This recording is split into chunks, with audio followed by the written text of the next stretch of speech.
Note करते हैं। तो ये अगर नोट का लंबाई बढ़ेगा, ठीक है, तो क्या होगा, पेड़ का लंबाई बढ़ेगा, ठीक है।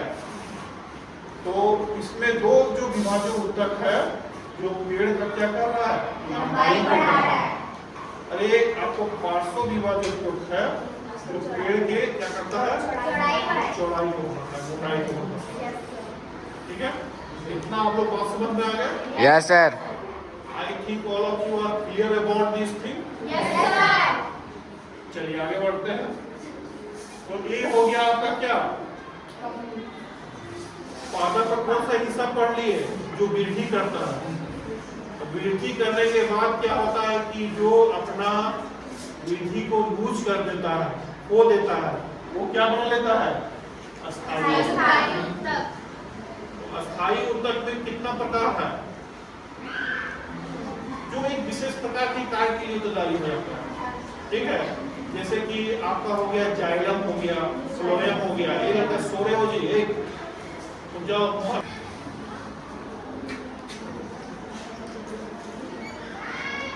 जाइलम कौन बताया,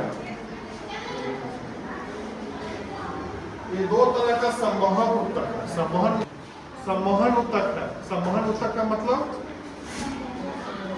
तो बताओ, संवहन ऊतक करने का मतलब है कि जो कुछ सामान को एक जगह से दूसरी जगह ले जाता है, वो संवहन ऊतक होता है।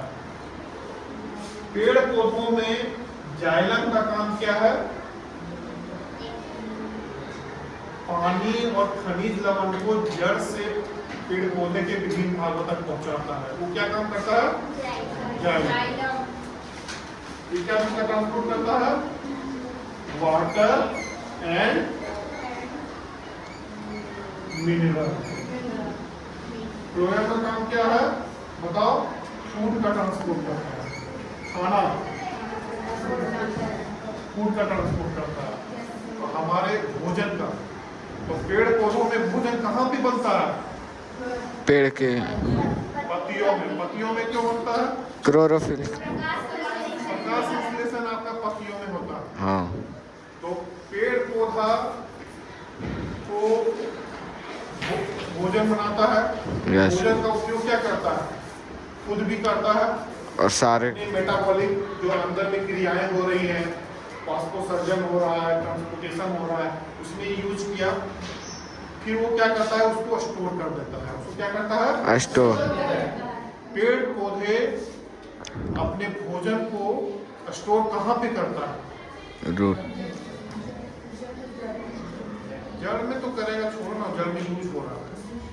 आपका कहाँ पे स्टोर करता है, अनाज में। वो सब खा रहे हैं तो क्या है, तो फूड है ना, वहां पे स्टोर करता है। आपका कितना प्रकार हो गया, जाइलम फ्लोएम पढ़ लिए, और एक हो गया आपका 3 तरह का ऊतक होता है, जिसे देखो ये सेक्शन कटिंग कर रहे हैं, ये क्या है आपका, एपिडर्मिस है। क्या है, एपिडर्मिस। ये जो एपिडर्मिस होता है,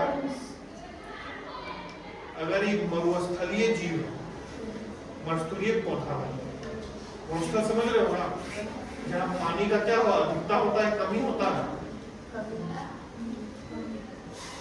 स्थान हो वहाँ पानी बहुत कम होता है। तो पेड़ पौधे लगातार क्या करते हैं, पानी का वाष्पोत्सर्जन के द्वारा लॉस करते हैं। तो वहां पे क्या होता है, एक एडेप्टेशन होता है कि ये जो क्यूटिकल है, चमड़ी मोटा होता है, जिससे क्या हो सके, पानी का कम से कम लॉस हो सके। तो उसको क्या कहते हैं, क्यूटिकल कहते हैं। देखो यहाँ पढ़ो, ये पढ़ो, मरुस्थलीय पौधे की बाहरी सतह वाले एपिडर्मिस में क्यूटीन एक जल अवरोधक रासायनिक पदार्थ का लेप होता है। क्या हम इसके कारण सोच सकते हैं, इसका कारण सोच सकते हो, क्या कारण होता है इसका, क्योंकि कम से कम क्या हो, वाटर का लॉस। अब जैसे कि पेड़ पौधा है ना, एक जगह खड़ा होता है, तो उसको चाहिए सपोर्टिव सेल, एक जगह सपोर्ट चाहिए। तो वो सपोर्ट कैसे मिलता है उसको, पेड़ में बहुत सारे मृत कोशिकाएं होती है।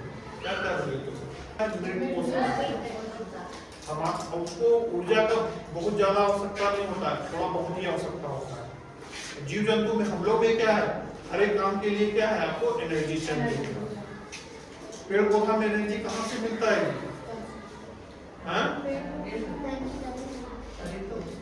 पेड़ पौधा में एनर्जी कहाँ से लेता है? खाना खाता है, प्रकाश संश्लेषण से लेता है।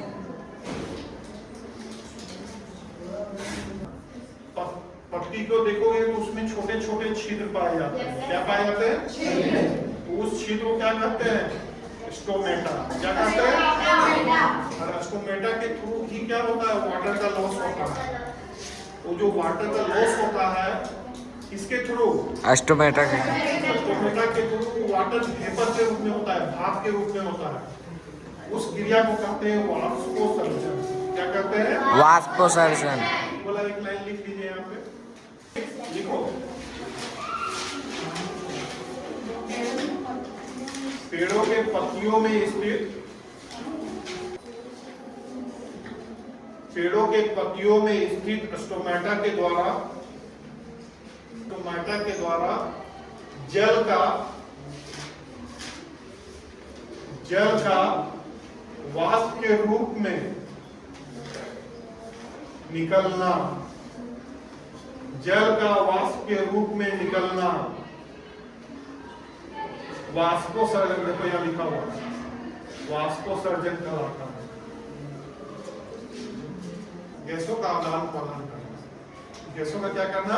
आदान प्रदान करना। अब जटिल ऊतक में आएंगे। जटिल ऊतक में क्या है आपको? जाइलम और फ्लोएम। क्या है आपको? जाइलम और फ्लोएम। जाइलम जो होता है उसमें ट्रैकिड होता है, वाहिका होता है, जाइलम पेरिकाइमा होता है और जाइलम फाइबर होता है। ये चार प्रकार।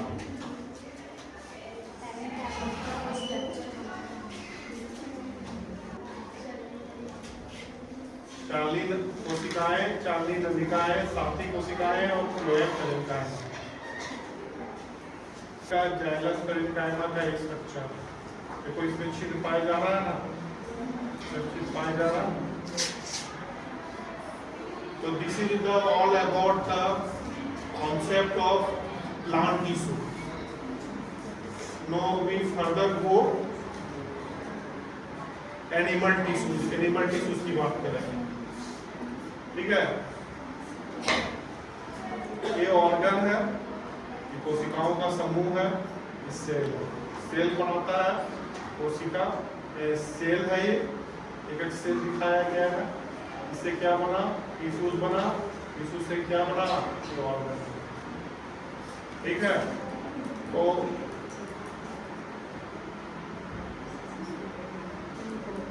पढ़ो, कोई पढ़ो तो।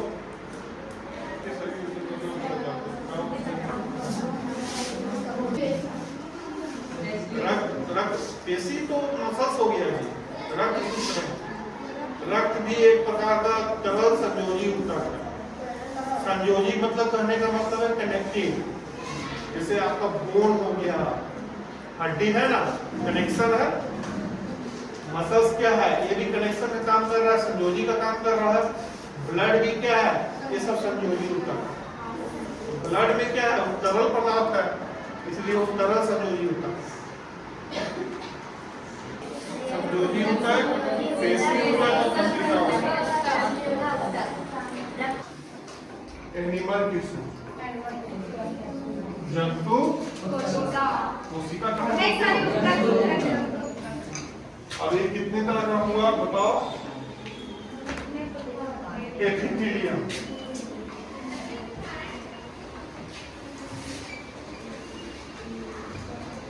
एपिथेलियम कहने का मतलब है जो आपका स्किन का सेल हुआ, ये स्किन हुआ ना, त्वचा, उसी को कहते हैं एपिथेलियम टिश्यू। ये पूरा त्वचा है, टिश्यू बनाता है, एपिथेलियम टिश्यू।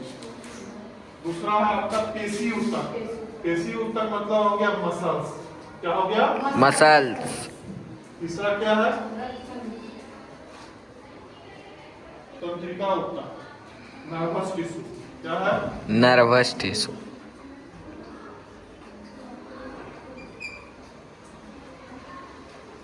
ऊतक, संयोजी ऊतक और पेशी ऊतक एक ही चीज होता है, ठीक है? अलग अलग लिख दिया। और तंत्रिका को रक्त क्या है? संयोजी ऊतक का एक प्रकार है तथा पेशी पेशीय ऊतक का प्रकार है।